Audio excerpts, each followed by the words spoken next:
ሰላም የተከበራችሁ ተመልካቾቻችን ግንቦት 10 2017 ዓ.ም የዕለተ እሁድ የቀን 7 ሰዓት ዜናዎችን ነው ብለናል። ከዜናዎቹ ጋር ብሩክ ተስፋዬ ነኝ። አበይት ዜናዎቹን እናስቀድማለን። የደቡብ እዝ 202ኛ ኮር በሶደሬ ጊዜያዊ ማሰልጠኛ ሲሰለጥኑ የነበሩ አመራሮችና መሰረታዊ የውትድርና ሳይንስ ስልጠና የወሰዱ አዳዲስ ሰልጣኞችን የመከላከያ ከፍተኛ አመራሮች በተገኙበት አስመረቀ።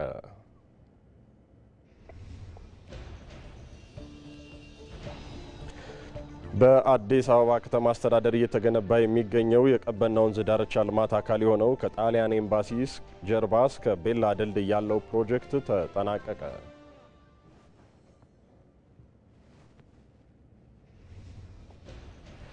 በኦሮሚያ ክልል በመኸር እርሻ 10.8 ሚሊዮን ሄክታር መሬት በዘር ለመሸፈን ዝግጅት እየተደረገ መሆኑን የኦሮሚያ ግብርና ቢሮ አስታወቀ።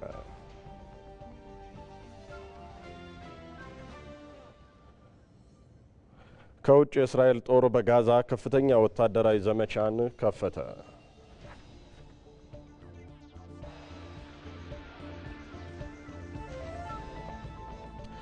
ክቡራን ተመልካቾቻችን የደቡብ እዝ 202ኛ ኮር በሶደሬ ጊዜያዊ ማሰልጠኛ ሲሰለጥኑ የነበሩ አመራሮችና መሰረታዊ የውትድርና ሳይንስ ስልጠናን ሲወስዱ የነበሩትን በዛሬው ዕለት እንግዲህ አስመርቋል።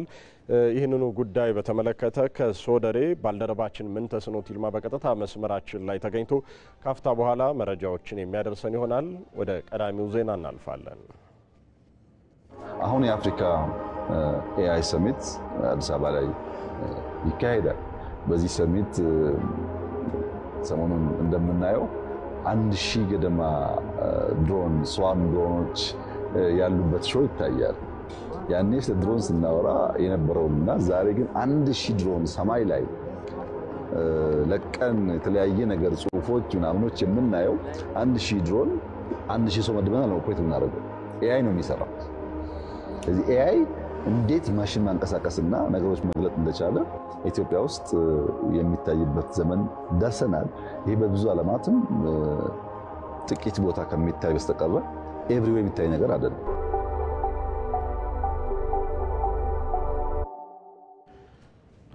የደቡብ እዝ 202ኛ ኮር በሶደሬ ጊዜያዊ ማሰልጠኛ ሲሰለጥኑ የነበሩ አመራሮችና መሰረታዊ የውትድርና ሳይንስ ስልጠና የወሰዱ አዳዲስ ሰልጣኞችን የመከላከያ ከፍተኛ አመራሮች በተገኙበት አስመረቀ። እዙ በሁለት ዙር በሰጠው ስልጠና በአካል በስነ ልቦና እንዲሁም ማንኛውንም ግዳጅ መወጣት የሚችል ዘመናዊ ሰራዊት ለመገንባት ስለመቻሉ ተጠቅሷል። ክቡራን ተመልካቾቻችን ይህንኑ ጉዳይ የተከታተለ የሚገኘው ሪፖርተራችን ምንተስኖት ይልማ በቀጥታ መስመራችን ላይ ነው የሚገኘው። ምንተስኖት እንዴት ውለሃል? እስኪ በዚህ ጉዳይ ላይ ተጨማሪ መረጃዎችን ልታደርሰን ነውና አጠቃላይ የምረቃ ስነ ስርዓቱ እንዴት ነበር? በምረቃ ስነ ስርዓቱ ላይ የተላለፉ አበይት መልእክቶች እንደምን ያሉ ናቸው?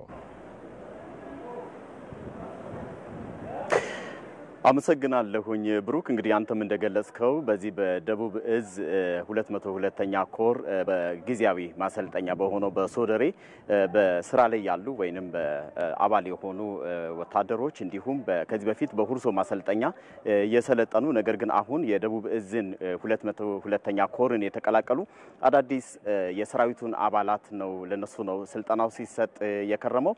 ስልጠናው በሁለት የተለያዩ ዙሮች ነው ሲሰጥ የነበረው።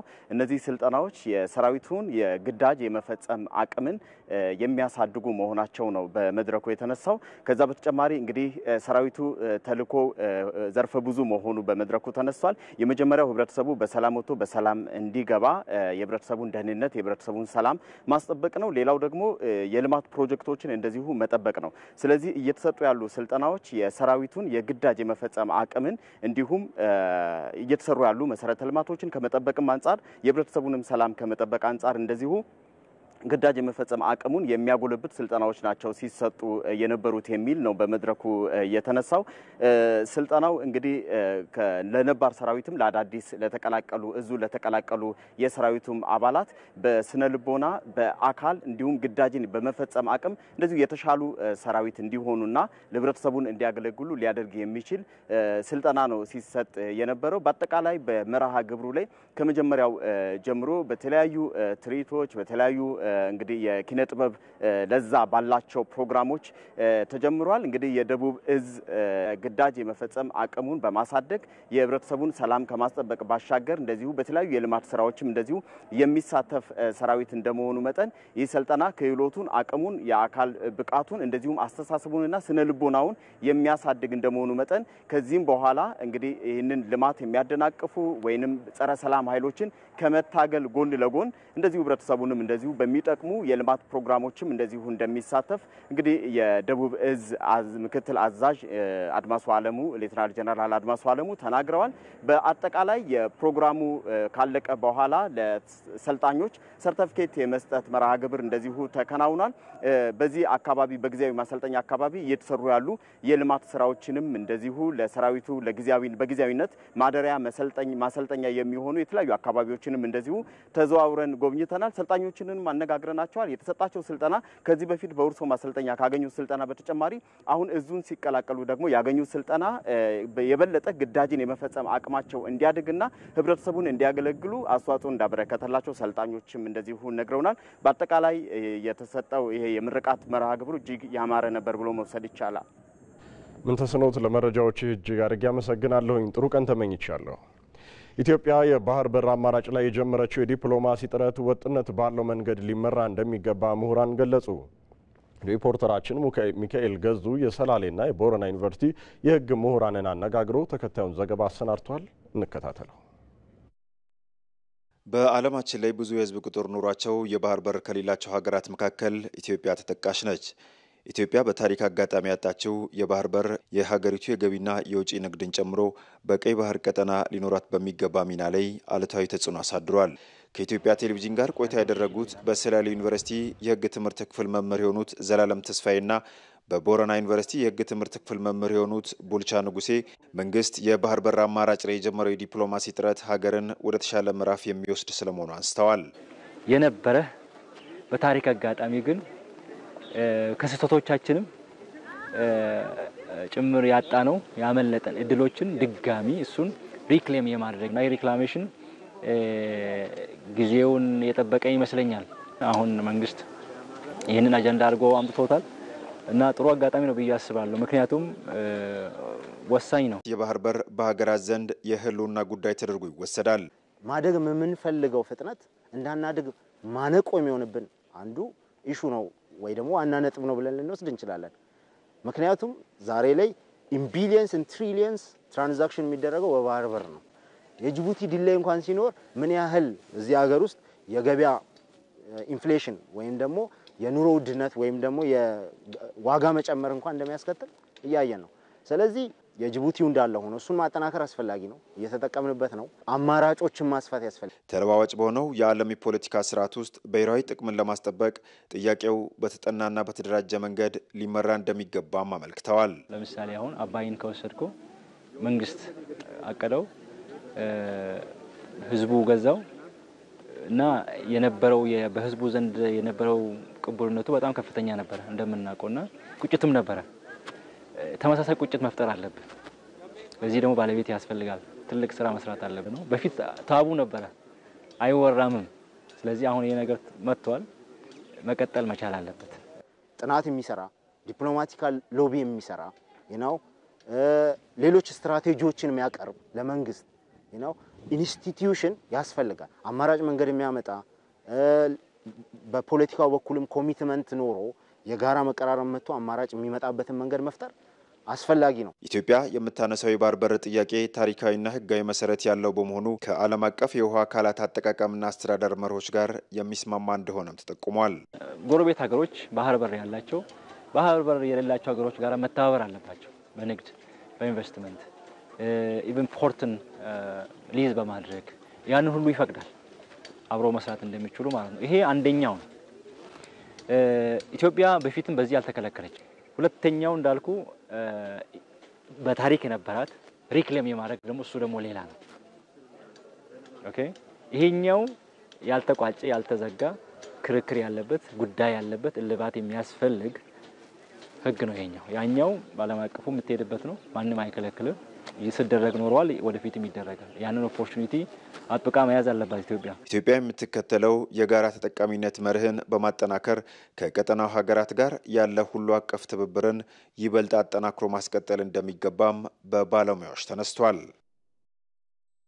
አሁን የአፍሪካ AI ሰሚት አዲስ አበባ ላይ ይካሄዳል በዚህ ሰሚት ሰሞኑን እንደምናየው 1000 ገደማ ድሮን ስዋም ድሮኖች ያሉበት ሾው ይታያል ያኔ ስለ ድሮን ስናወራ የነበረውና ዛሬ ግን 1000 ድሮን ሰማይ ላይ ለቀን የተለያየ ነገር ጽሁፎች ምናምኖች የምናየው 1000 ድሮን 1000 ሰው መድበናል ነው ኦፕሬት እናደርገው AI ነው የሚሰራው ስለዚህ AI እንዴት ማሽን ማንቀሳቀስና ነገሮች መግለጥ እንደቻለ ኢትዮጵያ ውስጥ የሚታይበት ዘመን ደርሰናል ይሄ በብዙ ዓለማትም ጥቂት ቦታ ከሚታይ በስተቀር ኤቭሪዌር የሚታይ ነገር አይደለም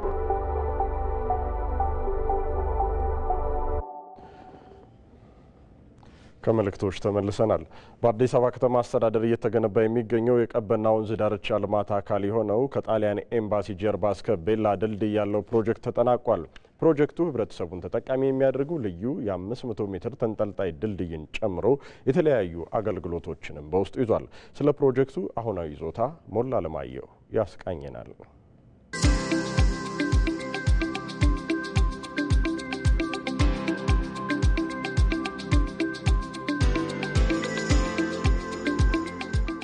ይህ ቦታ ለወትሮው ላይን የማይስብ በአካባቢው እንደሞ ለማለፍ ሽታው አፍንጫን የሚሰነፍጥ የስትንፋስንና መተንፈሻ አካላትን የሚጎዳ እጅግ ለደህንነትም ስጋት የነበረበት አካባቢ ነበር በአዲስ አበባ በሁለተኛው ዙር ከሚለሙ ሁለት የወንዝ ዳርቻ ልማቶች አንዱ የሆነው የቀበና ወንዝ ዳርቻ ልማት አንዱ አካል የሆነውና በተለምዶ ጣሊያን ኤምባሲ ጀርባ ተብሎ የሚጠራው አካባቢ ላይ ነው የሚገኘው ይህ አካባቢ ምን ስራዎች ተከናወኑለት በኮሪደር ልማቱ ምን ተሰራ የሚለውን ዞር ብለን እናያለን አብራችሁን ቆዩ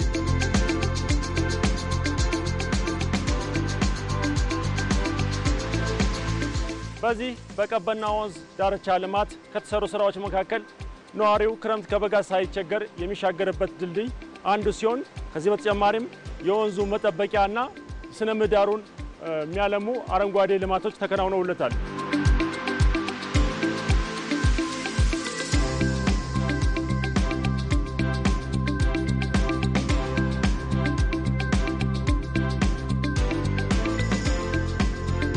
በዚህ በቀበና ወንዝ ዳርቻ ልማት ከተሰሩ ስራዎች አንዱ ለታዳጊዎችና ለልጆች የሚሆኑ የመዝናኛ ስፍራዎች ሲሆኑ ከወላጆቻቸው ጋር በእረፍት ጊዜ በመምጣት ካሻቸው ሚዛን ሸርተቴ እንዲሁም ጅዋጅዌና ኳስ ጨዋታዎችን በመጫወት የእረፍት ጊዜያቸውን የሚያሳልፉበት ስፍራም ይገኛል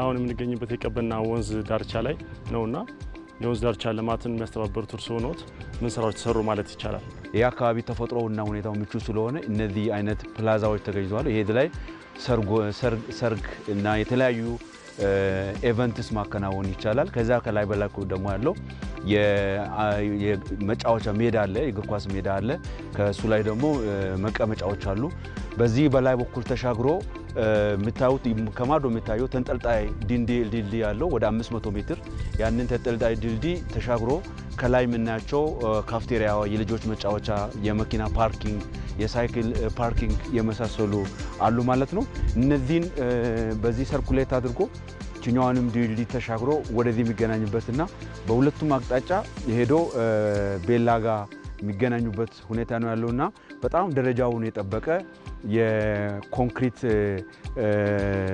አስፋልት አለ ይሄ ለወክዌይ ይሰራል ስራ አፈጻጸሙ ደረጃ ላይ ደርሷል ማለት ይቻላል አሁን አጠቃላይ በተሰሩ የሚያስተባብሩት እንዲሁም ደግሞ ምን ተሞክሮ ተገኘ የወንዝ ዳርቻ አዲስ ከመሆኑ ጋር ተያይዞ በሁለት ከፍለን ልናይ እንችላለን እኔ ወደ 20 ምናምን ኪሎ ሜትር የወንዝ የቀበና ከቅድስትና ኪዳነ ምህረት በቅንጦጦ ቅድስት ኪዳነ ምህረት ጀርባ ጀምሮ እስከ ቀበና ይመጣል ይሄ ደግሞ ሄዶም እዛውን ቀበና ይገኛል ከዛ ባለፈ ደግሞ ከ4 ኪሎ የግንፍሌ ወንዝ እስከ አጎዛ ወይ ሙራኤል ድረስ የሚወስዱ ይሆናል 100% ያጠናቀቅነው የዚህ ከጣሊያን ኤምባሲ ጀርባ እስከ ቤላ ድልድይ ድረስ ያለው 100% ተጠናቋል። የግንፍሌ ደግሞ 3 ኪሎ ሜትር ነው። እሱም ከ4 ኪሎ እስከ አወዛ ወይም ኡራኤል ድረስ ያለው ከሞላ ጎደል 99% አካባቢ አጠናቀናል። የማጠቃለያ ስራ ነው የሚቀረን። ሌሎቹ ክረምቱ ከመግባታቸው በፊት በ100% አጠናቀን ለአገልግሎት ክፍት የምናደርግበት ሁኔታ እንፈጥራለን ማለት ነው። የቀበና ወንዝ ልማት ጥሩ ልምድ የተወሰደበት በፍጥነት ጀምሮ በፍጥነት የማጠናቀቅ ነዋሪዎችን ወደ ሌላ ቦታ አዟዙሮ ከማስፈር ጋር ተያይዞ የተወሰዱ ልምዶች በሌሎች አካባቢዎች ላይ በቀጣይ ለምንሰራው ስራ ትልቅ ልምድ የተገኘበት ነው ማለት ይችላል።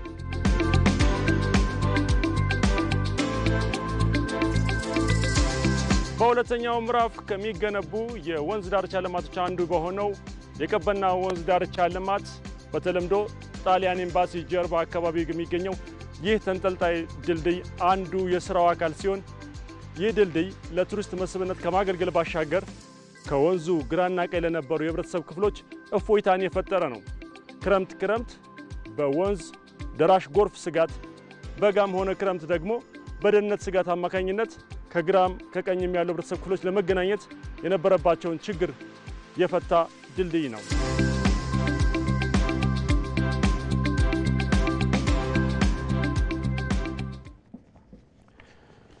ስማርት ባህር ዳርን ለመፍጠር በከተማዋ በተለያዩ ዘርፎች በስማርት ሲቲ ትግበራ ላይ በትኩረት እየተሰራ መሆኑን የከተማዋ ተቀዳሚ ምክትል ከንቲባ ጎሹ እንዳላማው ገለጹ። በባህር ዳር ከተማ በስማርት ሲቲ ትግበራ የደህንነት ካሜራዎች ተከላን ጨምሮ ሌሎች ስራዎች እየተሰሩ ነው ተብሏል። ሳሙኤል ወርቃየሁ ዘገባውን አሰናድቷል። ከተሞች ዘመኑ ያፈራቸውን ቴክኖሎጂዎች እንዲጠቀሙ በማድረግ በተለይም ደግሞ በስማርት ሲቲ ግንባታ የበኩላቸውን አስተዋጽኦ እንዲወጡ እንግዲህ እንደ ሀገር አቀፍ ደረጃ እየተሰራ ይገኛል። በውቢቷ ባህር ዳር ከተማም ይህ የስማርት ሲቲ ተግባር እየተካሄደ ሲሆን በተለይም ደግሞ ስማርት ሲቲ በውስጡ ካቀፋቸው ተግባራት መካከል አንዱ የሆነውን የደህንነት ካሜራ ተከላን በባህር ዳር ከተማ ያለው እንቅስቃሴ ምን ይመስላል የሚለውን ልናስቃኛችሁ ወደናል። በከተማው ወደ 408 ካሜራዎች ይተከላሉ። የመጀመሪያ ዙር ጥናት አለን። በዚህ በጀት ዓመት 68 ካሜራዎችን የመትከል እቅድ አለን። ከዚህ ከ68 ካሜራ ውስጥ 41 ካሜራዎችን ተክለናል። ከ41 ካሜራዎች ውስጥ እዚህ ስክሪን ላይ የምትመለከቷቸው 39 ካሜራዎች ወደ ሰርቨር ክላስ ኢንቴግሬት ተደርገው አገልግሎት መስጠት ላይ ይገኛሉ ማለት ነው። ስማርት ባህር ዳር ትግበራን እንዴት እንምራው የሚል ራሱን የቻለ የባለሙያዎችና የአመራር ቡድን ተቋቁሞ ስራው ተጀምሯል። ከዚህ አኳያ ናምበር 1 የጀመርነው የስማርት ሴኩሪቲ ወይም ደህንነቱ የተጠበቀ ከተማ የማድረግ ስራችን ነው። ናምበር 1 ትኩረት የሰጠ ነው። በዚህ መሰረት ባህር ዳር ዩኒቨርሲቲና እኛ በጋራ ሆነን የኛ ባለሙያ ልጆች ተሰባስበው ያጠኑት የአውትዶር ሲሲቲቪ ካሜራ በከተማው እንዲጠና ተደርጓል። ስንት ያስፈልገናል፣ የት ቦታ ነው የሚሆነው የሚለው ተጠንቶ በዚህ መሰረት አሁን ባህር ዳር ከተማ ላይ ባለ 10 ኪሎ ሜትር፣ ባለ 5 ኪሎ ሜትር፣ ባለ 2 ኪሎ ሜትር፣ ባለ 1 ኪሎ ሜትር እና እዚህ ዙሪያ ያሉ ካሜራዎች አሉ ማለት ነው። እያንዳንዳቸው እንዲጠባበቁ እያንዳንዳቸው አንዱ ቢስተው አንዱ ሰፕሊመንት እንዲደራረጉና ውስጥ መንደሮች አካባቢ እንድንገባ ነው እንጂ አሁን 100% 360 ዲግሪ ኮንትሮል ያደርጋል አሁን ማለት ነው። አሁን አንድ ካሜራ ብቻ 10 ኪሎ ሜትር በሰከንዶች የከተማው ሁኔታ ይነግረናል። 3-5 ኪሎ ሜትር የሚያዩ ካሜራዎች ደግሞ ያን ሳፕሊመንት ያደርጉታል። 40 በላይ 2 ኪሎ ሜትር 2.5 ኪሎ ሜትር ደግሞ ያንን ሳፕሊመንት ያደርጉታል። ተመሳሳይ ፒቲዜድ ካሜራዎች አሉ። መጀመሪያ ላይ ሴት ሲደረግ ከ2 እስከ 3 ወር ማለት 90 ቀን ማክሲመም እስከዛ ድረስ እንዲቆይ ከዛ በኋላ የሚኖረው ነገር ግን ቴሌክላውድ ላይ እንዲቆይና በሚፈለግ ጊዜ እዛ አክሰስ ማድረግ የሚቻልበት እድል ነውና ስለዚህ ዳታው እስከ ከፈልክ ድረስ ይቀመጣል ማለት ነው። ይህ የምንገኝበት ቦታ በተለይ የደህንነት ካሜራዎች መቆጣጠሪያ ክፍል ሲሆን በከተማዋ የተተከሉ ካሜራዎች በሙከራ ደረጃ ማለት ነው የከተማዋን ወንጀልን በመከላከል ደህንነቷን ከማስጠበቅ አኳያ የራሳቸውን አስተዋጽኦ እያበረከቱ እንደሚገኙ ተገልጾልናል። ለምሳሌ የጥምቀት በዓልን ሲከበር የኛ የሴኩሪቲ ሰዎች እዚህ ቁጭ ብለው ነበር። እንቅስቃሴውን ጤናማነቱን በውስጥ ደግሞ ችግር ለመፍጠር የሚንቀሳቀሰውን ማን እንደሆነ በመለየት በማስተካከል በመያዝም ጭምር ነገሮችን አስቀድሞ የመከላከል ስራ መስራት የሚቻልበት ሁኔታ ተፈጥሯል። የትራፊክ ፍሰቱ ይሄ ብቻ አይደለም፣ ማደያዎቹ አካባቢ የሚፈጠረውን ባዕድ የሆነ እንቅስቃሴ ኮንትሮል ማድረግ የምንችልበት ሁኔታ ተፈጥሯል።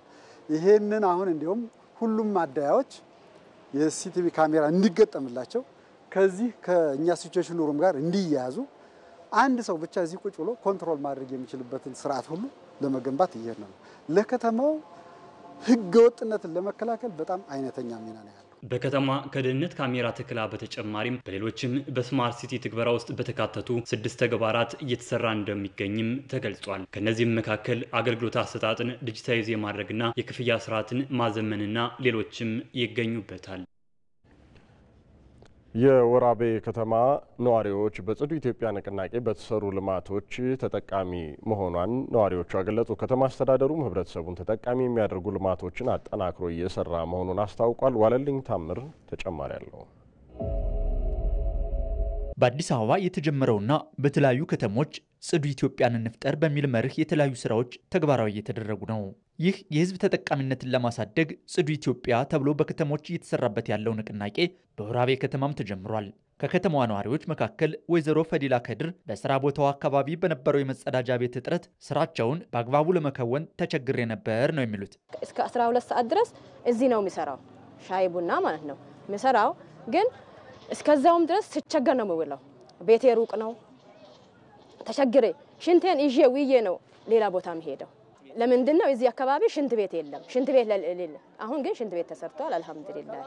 በከተማዋ በአሁኑ ወቅት ከጽዳት ጋር ተያይዞ የነበሩ ችግሮችን ለመፍታት ብሎም ከተማዋን ጽዱና ውብ ለማድረግ ዓላማ ያደረጉ ስራዎች እየተሰሩ ነው። ከተማችን ከማሳመር ጋር ከጽዳት ጋር በተያያዙ ያሉ ችግሮችን ለመፍታት እንግዲህ እዛ አካባቢ ላይ የመጸዳጃ ግንባታ አከናውነን ያንን ሰዎች በነፃነት እየተዝናኑ ያንን አክሰስ እንዲያደርጉ አቅደን የሰራንበት ሂደት ነው ያለው። ቀጣይም ደግሞ በደንብ በትኩረት እንሰራለን። በከተማዋ እየተሰሩ ያሉ የመሰረተ ልማት ስራዎችም ጽዱ ከተማና አረንጓዴ ልማትን በማጠናከር የነዋሪውን ፍላጎትና ተጠቃሚነት የሚያሳድጉ መሆናቸውን ከተማ አስተዳደሩም ይህንኑ አጠናክሮ እንደሚቀጥል ነው ያሳወቀው። የነገውን ትውልድም ጭምር አኩምዴት ሊያደርግ የሚችል የአገልግሎት ተቋማትን መገንባት አለብን ብለን ያው እንቅስቃሴ እያደረግን ያለነው።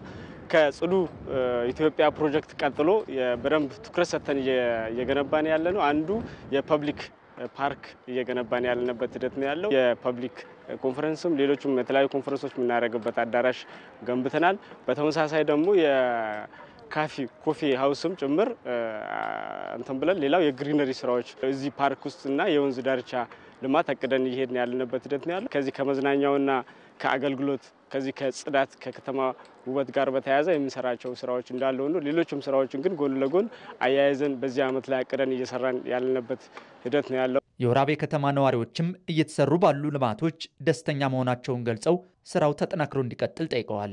እዚህ ጋር በሃይላንድ ሽንት እየተጣለብን ቆሻሻዎችም ነበሩ፣ በፔስታል ምናምን እየተጣለብን ነበረ። አሁን ደግሞ ለከተማው ጽዱ የሆነ ነገር ሽንት ቤት፣ ሻወር ቤት ያለው ሽንት ቤት ተስተካክሎልናል።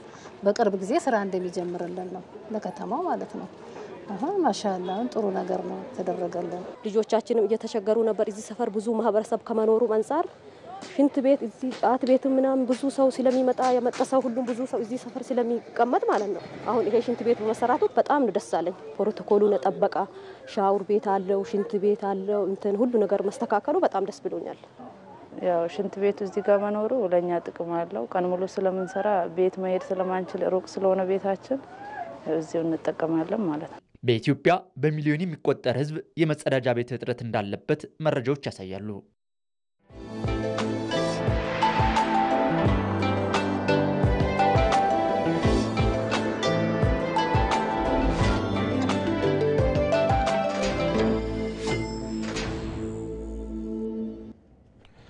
በኦሮሚያ ክልል በመኸር እርሻ 10.8 ሚሊዮን ሄክታር መሬት በዘር ለመሸፈን ዝግጅት እየተደረገ መሆኑን የኦሮሚያ ግብርና ቢሮ አስታወቀ።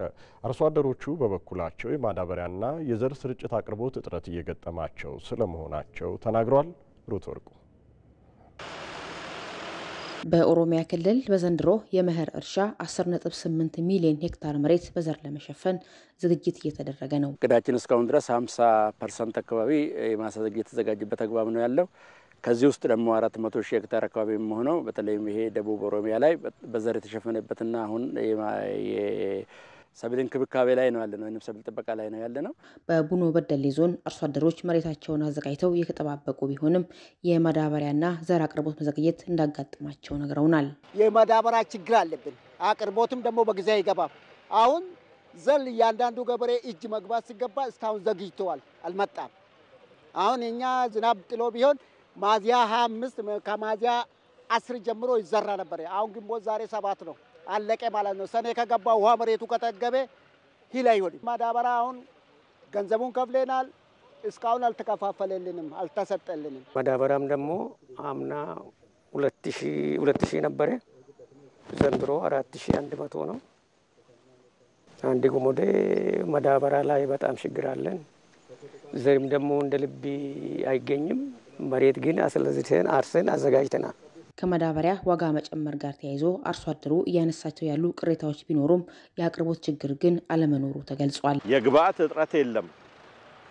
አንዳንድ ቦታ ላይ ከዋጋ ጋር አያይዘው የሚያነሱት ካልሆነ በስተቀር በቂ የበቆሎ ዘር አለ በአግሮ ኢኮሎጂ የሚሆን ማዳበሪያ ደግሞ እስከታች ወርዷል ማለት ነው። እስከታች የገበሬ ማህበር ወርዷል ማለት ነው። አሁን እዚህ የምንገኝበት ቦታ ገበሬ ማህበር ማዳበሪያ ዩሪያ ዳፕ ገብቷል ማለት ነው። ለዚህ አሁን ለበቆሎ ለሩዝ የሚበቃ ማዳበሪያ ቀርቧል ማለት ነው። እኛ ትኩረት የምንሰጠው አሁን ወደሚዘሩት በአስቸኳይ ወደሚዘሩት ላይ ነው። በየቀኑ ደግሞ ወደ ዩኒየን እየገባ ነው ማለት ነው። ከዩኒየን ቀጥታ ወደ አርሶ አደሩ እየተጫነ ነው። እስካሁን 6 ሚሊዮን ኩንታል ማዳበሪያ ወደ ክልሉ መግባቱን የገለጸው የኦሮሚያ ግብርና ቢሮ ወደ ዩኒየኖች እየተሰራጨ ነው ብሏል። የአፈር ማዳበሪያ ከ10.5 ሚሊዮን ኩንታል ውስጥ ወደ 6 ሚሊዮን ኩንታል አካባቢ ወደ ክልላችን ገብቷል። ከዚህ ውስጥ 1.6 ሚሊዮኑን ለአርሶ አደሩ ያሰራጨንበት አግባብ ነው ያለው። ዘርንም በተመለከተ በተለይም በዚህ ወደ ምዕራብ ኦሮሚያ ላይ የአገዳ ሰብል ስለሆነ የምናመርተው በቆሎ ወደ 95,000 ኩንታል ወደ ዞኖችና መሰረታዊ ማህበሮችና ዩኒየኖች ጋር ደርሷል። ከዚህ ውስጥ 72,000 ኩንታል አካባቢ ለአርሶ አደሩ ያሰራጨንበት አግባብ ነው ያለው። በኦሮሚያ ክልል አርሶ አደሩ የተፈጥሮ ማዳበሪያን የመጠቀም ባህል እንዲያጎለብት በትኩረት እየተሰራ ይገኛል። በምስራቅ ሐረርጌ ዞን ሜታ ወረዳ የበጋ መስኖ ስንዴ በክላስተር በማምረት አርሶ አደሮች ተጠቃሚ መሆናቸውን ገለጹ። በወረዳው የበጋ መስኖ የስንዴ ምርት አዲስ ጅምር ቢሆንም አሁን ላይ በሰፊው እየተመረተ ይገኛል። አቤል ሙልጌታ። በኦሮሚያ ክልል ምስራቅ ሐረርጌ ዞን ሜታ ወረዳ የበጋ መስኖ ልማት ባለፉት 4 ዓመታት እየተተገበረ ይገኛል። 200 ሄክታር ላይ የጀመረው የመስኖ ስንዴ አሁን ላይ 5000 ሄክታር መሬትን በወረዳው በክላስተር ለምቶም ይገኛል። አርሶ አደር አባድር ሙሜና ጀማል አብዲ በሜታ ወረዳ ዱርሲቱ ቢሊሱማ ቀበሌ ነዋሪ ናቸው። ስንዴን ማምረት ባለፉት ጥቂት ዓመታት ውስጥ እንደተለማመዱትም ይናገራሉ። ቀመዲ ዋን ቤከምኒ ፈማንዱራ ሞቱማን ከኛ ገለቶሙ ከዚህ ቀደም በበጋ ስንዴ ማምረት አይታወቅም። አሁን ለመንግስታችን ምስጋና ይግባና ወደዚህ የስንዴ ልማት እንድንገባ አድርጎናል። በአመት 3 ጊዜ ማምረት እንደምንችልም አይተናል። ሞቱማን ጂጂራማን ዱፍን ዱራ ብሻንጉኒ አሶማ ጂራኒ ለፍቲኒ አሶማ ጂርቲ ንዲ አሶማ ጂራ የለውጡ መንግስት ከመምጣቱ በፊት ውሃው መሬቱም ነበር። ነገር ግን ስናመርት የነበረው በአመት 1 ጊዜ ነበር። የሚፈሰውን ወንዝ የቤት እንስሶቻችን ነበር የሚጠጡት እንጂ አንጠቀመውም። ከቅርብ ዓመታት ወዲህ ባለሙያዎች ድጋፍ እያደረጉልን የበጋ መስኖ ስንዴ ልማት ላይ እየተሳተፍን እንገኛለን። በቀበሌው የስንዴ መስኖ ሲጀመር ጥቂቶች ብቻ ይሰሩ የነበረውን እርሻ አሁን ላይ ጥቅሙን በማየት በርካታ አርሶ አደሮች በሰፋፊ ክላስተር እያመረቱም ይገኛል። የሮ የልቀባት የነሞ ሙራሳቱ ቆታ ቱሬ በመጀመሪያ ላይ የበጋ መስኖ ስንዴን ጥቂት ሰው ነበር የሚሰራው። አንዱ አርሶ አደር ከሌላው አርሶ አደር እያየ አሁን ብዙ ሰው ወደዚህ ልማት ገብተዋል። ቡዋን እንጅርቱ ክላስተራን ኦጀጄ ዋን ነጀነፍ ቡዋን እንጅሩ ካናንዱረ በኩታ ገጠም ማምረት ከመጀመራችን በፊት ምርታችንም ብዛም ነበር። አሁን ግን ወደዚህ ልማት በመግባታችን ብዙ ምርት እያገኘን ነው። በወረዳው ካለው የአየር ንብረት በመነሳትም እንደ ክልል ተግባራዊ እንዲደረጉ ከተቀመጡ ኢኒሼቲቮች መካከል 22 የሚሆኑትን ተግባራዊ ማድረግ መቻሉንም የሜታ ወረዳ አስተዳዳሪ ወርዲ ከማል ይናገራሉ። በተለይም የመስኖ ስንዴን በዘንድሮ ዓመት 5000 ሄክታር መሬት ላይ ማልማት መቻሉንም ይናገራሉ። ኢኒሼቲቭ ሙሜ ሚኒስቴራ ቦጨከይ ሰቶክ ቀመዲ በጠቅላይ ሚኒስትራችን አነሳሽነት ከተጀመሩ ኢኒሼቲቮች የስንዴ ልማት አንዱ ነው። በዚህ ዓመት በወረዳችን በ17 ቀበሌዎች በ540 አርሶ አደሮች 5000 ሄክታር መሬት ላይ የበጋ መስኖ ስንዴ ልማት እየተሰራ ይገኛል። የአካባቢውን ጸጋ በመመልከት የተሰራው ስራ ከፍተኛ መሆኑን የሚናገሩት የወረዳው አስተዳዳሪ ምርትና ምርታማነትን ለማሳደግ ቴክኖሎጂ አቅርቦት ላይ መስራቱንም አንስተዋል። ፓምፒ ሞተራ ሀለ ቀበተማና ከኛት ይኩመ ሰዲ ወልደ ይሱ ደንደኛ ይራ እንደ ወረዳችን ከ3000 በላይ የውሃ መሳቢያ ሞተር ፓምፕ አቅርበናል። እዚህ ያለው ውሃ ከዚህ ቀደም ያለ ጥቅም ነበር የሚፈሰው። አሁን ግን የአርሶ አደሮቻችንን የኑሮ ደረጃ የሚያሻሽሉ ስራዎች እየተሰሩ ነው። በወረዳው አሁን ላይ በግብርና ስራ ላይ አስተሳሰብ ለውጥ በማምጣት አርሶ አደሩ በተለያዩ የሌማት ትሩፋት ስራዎች እንዲሳተፍ መደረጉም ተገልጿል። የከተማዋን የምግብ ፍጆታ በራስ አቅም የመመለስና ገበያ የማረጋጋት ስራ እየተሰራ መሆኑን የሆሳዕና ከተማ ግብርና ጽሕፈት ቤት አስታወቀ። በከተማዋ በግብርና ስራ የተሰማሩ አምራቾች በበኩላቸው በቂ ምርት እያመረቱ ስለመሆናቸው ተናግረዋል። አሸናፊ እንዳለ ከ16 ዓመት የስደት ቆይታ በኋላ ወደ ሀገሩ የተመለሰው የሆሳዕና ከተማ ተወላጁ ተከተል ዮሐንስ በከተማ ግብርና ላይ ተሰማርቷል። ይህንን ቀድሞ የባህር ዛፍ ተክል የነበረበትን ስፍራ ወደ አቮካዶ ማምረቻነት የቀየረው ተከተል በየዕለቱ ምርቱን ማስተዋልና መንከባከብ የሚያስደስተው ተግባር ሆኗል። ፍሬ በየአመቱ ይጨምራል። በየአመቱ እየጨመረ ይሄዳል። የመጀመሪያ ዙር 25 ነበር። አሁን በሁለተኛ ዙር ላይ 35 ኩንታል ነው። ከዚህ በኋላ ደግሞ የሚያፈራው ያው ይታያል፣ እየጨመረ ነው የሚሄደው። በየአመቱ ነው አቮካዶ የሚጨምረው። ልክ ማቹርድ የሆነ ይህ ሲሄድ እየጨመረ ይሄዳል። ያ ነው ኢትዮጵያ ለግብርና ስራ ምቹ መሆኗን የሚናገረው ተከተል አቮካዶ ደግሞ በተለየ ሁኔታ ውጤታማ እንደሚያደርግ ይገልጻል። ብንሰራ ሀገራችን ወርቅ ነች፣ ለም ነች፣ ምንም ብናረግ ታወጣለች። ስፔሻሊ ለአቮካዶ መሬታችን ይሆናል። ሆሳዕና ዙሪያ በጣም ለአቮካዶ ይሆናል። አሁን ይሄ የሚታየው አቮካዶ የ3 አመት ምርት ነው። በ3 አመት እንደዚህ ይሆናል። በአንድ ዙር 200 ፍሬ ያፈራ አቮካዶ በሁለት ዙር ላይ 600 ፍሬ ያፈራል። በጣም ውጤታማ ያደርጋል። መሬት ኖሮ ቢሰራ የአቮካዶ ውጤት በጣም አሪፍ ነው። በ2017 በ500 ሺህ ብር ተደራጅተው ወደ ስራ የገቡት ክብራ ሞጎሮና ጓደኞቹ ደግሞ በሆሳዕና በዶሮ እርባታ ላይ ተሰማርተዋል። የማህበሩ ምክትል ስራ አስኪያጅ ክብረ አብ ስራው ውጤታማ እንደሚያደርግና በቀላሉ መጀመር የሚችል ስራ ስለመሆኑ ይገልጻል። በጣም አዋጭ ነው።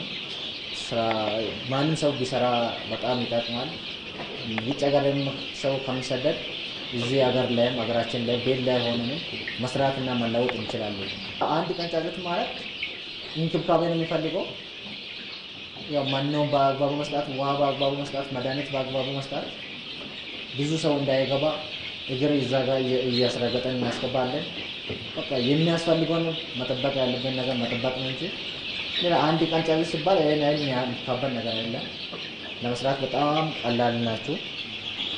እነዚህን ማሳያዎች ጨምሮ በከተማዋ አትክልትና ፍራፍሬ ላይ በትኩረት እየተሰራ መሆኑን የሚገልጸው ደግሞ የሆሳዕና ከተማ አስተዳደር ግብርና ጽሕፈት ቤት ነው።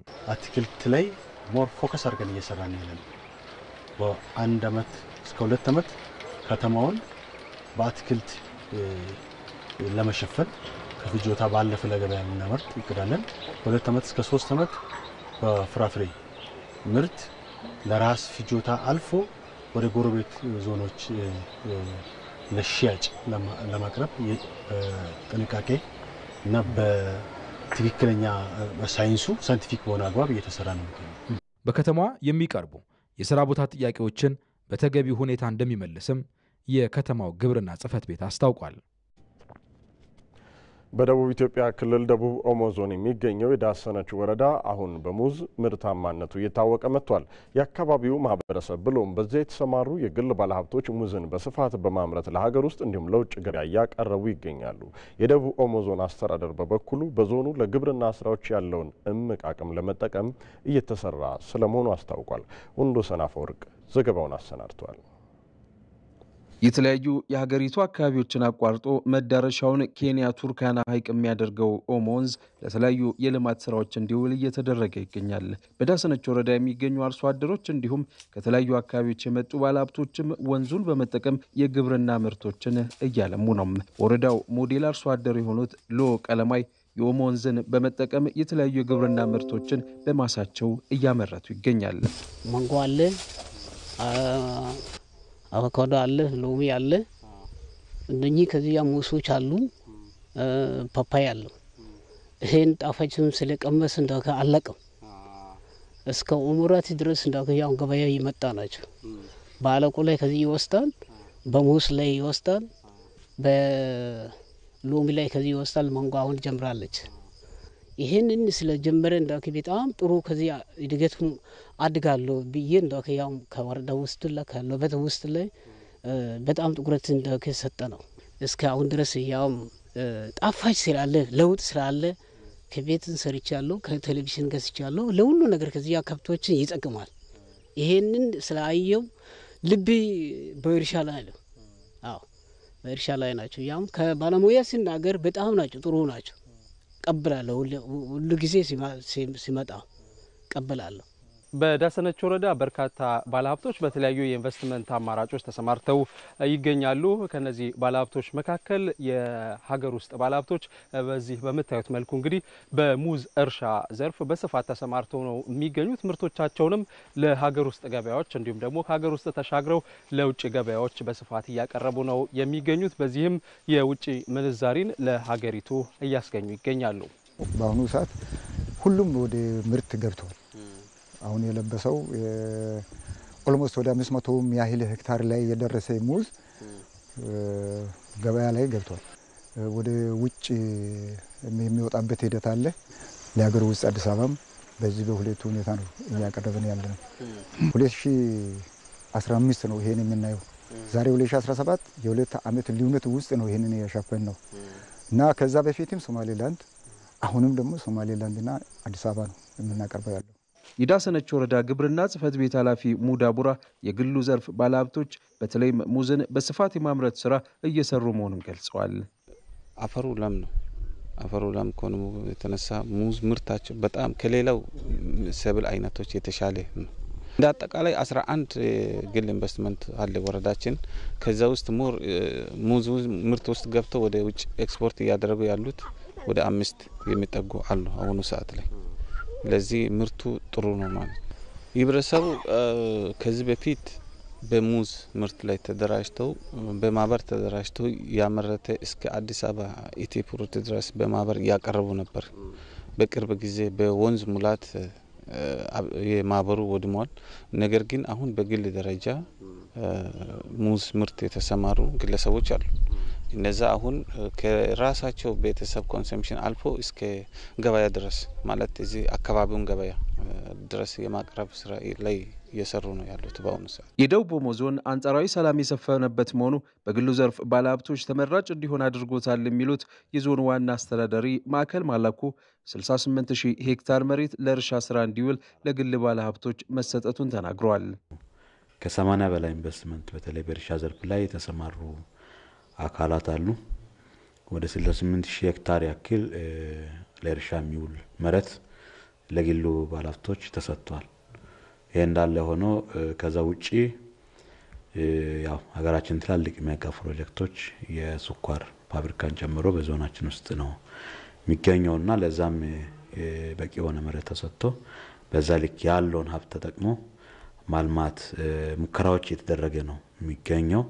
ግን ያም ሆኖ በጥቅሉ ካለው ፖቴንሻልና ጸጋ አኳያ በሚገባ ጥቅም ላይ አላዋልንም። በደቡብ ኦሞ ዞን ለግብርና ስራዎች ያለውን እምቅ አቅም ይበልጥ ለመጠቀም እየተሰራ መሆኑም ተገልጿል።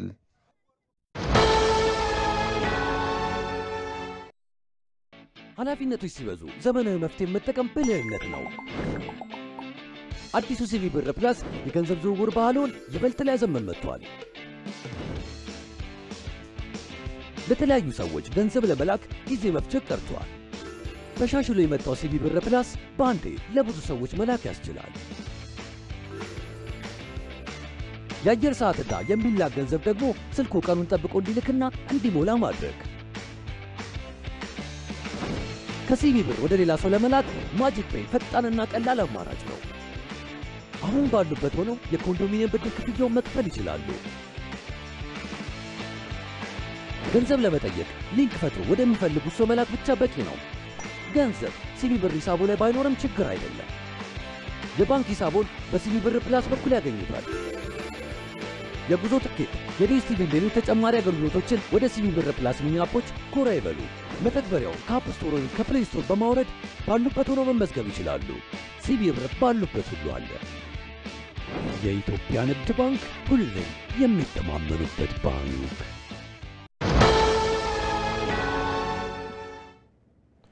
የውጭ ዜና የእስራኤል ጦር በጋዛ ከፍተኛ ወታደራዊ ዘመቻን ከፈተ። የዘመቻው ዓላማ ሐማስ ታጋቾችን እንዲለቅ ለማስገደድ ያለመ ነው ተብሏል።